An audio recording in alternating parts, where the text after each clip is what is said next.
Well, my name is Edwin Hubble, and a little bit about my project would be that I have invented a new classification scheme for galaxies called the Hubble sequence, and up to the year 1926, most people thought that the Milky Way galaxy was the only galaxy.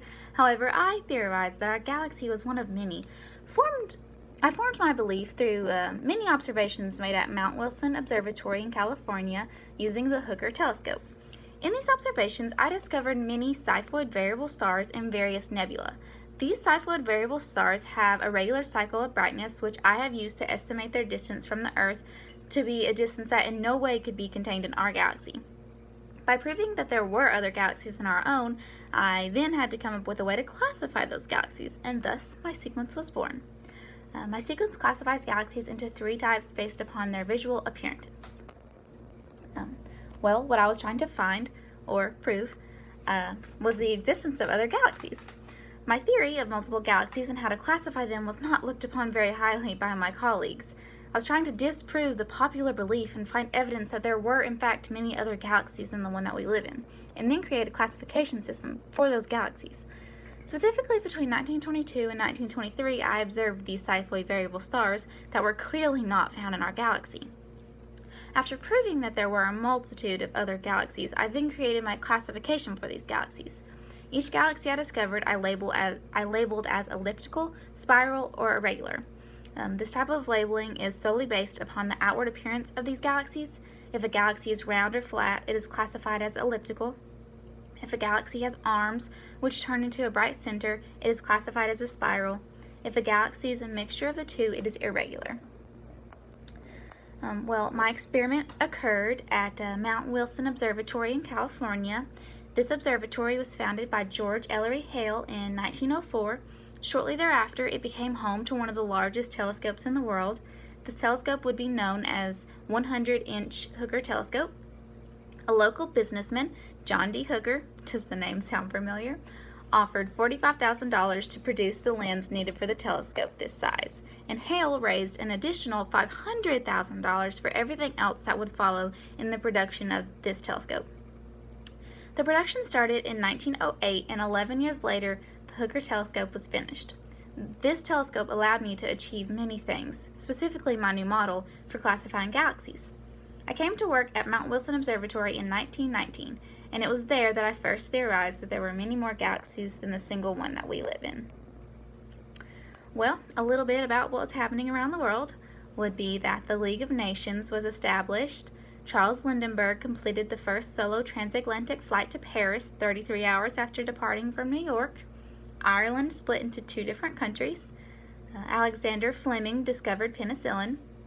And then just here in the U.S., some exciting news is that women received the right to vote when the 19th Amendment was added to the Constitution.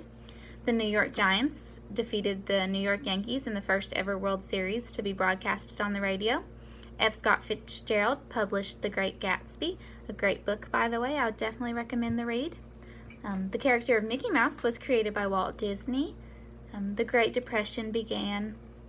There was a Wall Street bombing and hundreds were injured. It was the worst terrorist attack in American history. But the last thing I'll say is that Babe Ruth broke records and hit 60 home runs in his season. So who else was involved in the project? That would be my chief assistant, Milton Humason. He became my chief assistant in 1924, and he played a large role in helping me discover the Cepheid variable stars that allowed me to create the Hubble sequence. Humason came from a humble beginning. He started working at Mount Wilson as a mule driver, and he eventually worked his way up into helping me with my groundbreaking research. Another person that I would like to mention who would not normally be mentioned as helping with the project would be someone who opposed my ideas. That would be Adrian Van Man. He opposed my ideas so much that he found strong evidence against the existence of multiple galaxies even after I published my proven theory. It was that opposition that encouraged me to keep looking and searching for ways to prove my theory. My role in the project was the project manager or leader.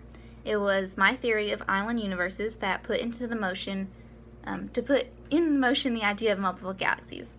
I was the one delegating others to help me search the skies for these Cepheid variable stars that would prove the existence of galaxies other than our own. I also did most of the analysis in regards to estimating how far these cycloid variables actually were from the surface of the Earth. It was that data that I then used to create the classification model for these galaxies. I then produced my Hubble sequence, even though I faced a lot of criticism and ridicule from my colleagues. Those colleagues who once rejected my work and later praised it found it to be more than credible in the end.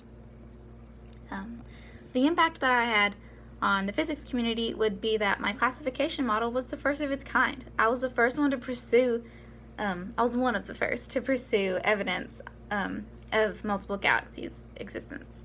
It was widely rejected at first and even mocked, but just a short time later it became the most accepted model for classification of galaxies that surround our own. My Hubble sequence has had a huge effect on the physics community, as it is still used today as the primary form of classification for galaxies for amateur astronomy as well as professional astronomists. So an interesting fact about myself is that I was very involved in sports for a lot of my life. I enjoyed basketball, track and field, and even boxing. In college, I was very fond of boxing, and many people told me that I was very good. I even was offered to train for the heavyweight championship in boxing, but respectfully I declined and went to college, and I originally started out on a different career path, but then I eventually settled on physics. Can you imagine where I would be if I chose differently? Thank you.